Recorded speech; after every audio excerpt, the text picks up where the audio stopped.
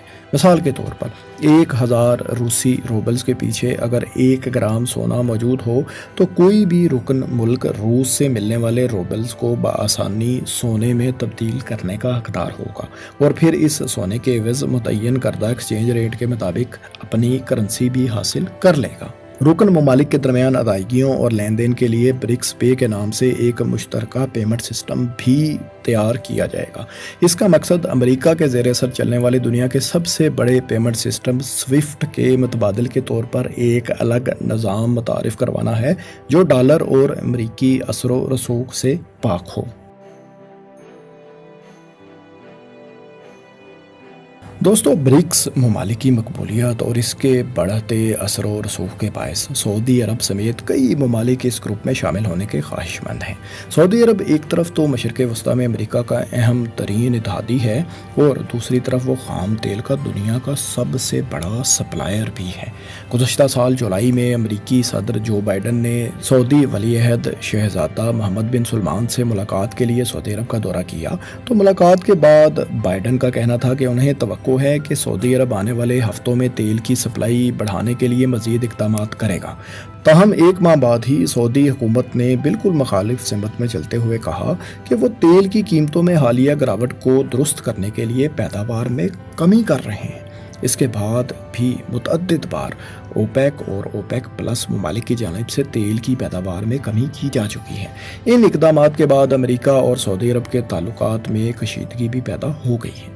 اس تمام تر صورتحال میں سعودی عرب اب امریکہ کے ساتھ ساتھ دیگر ممالک کے ساتھ بھی اپنے دفاعی تعلقات قائم کرنے کا خواہش مند ہے تاکہ وہ اپنے دفاع اور جدید ترین ہتھیاروں کی خرید کے لیے صرف امریکہ پر ہی انحصار نہ کرتا رہے۔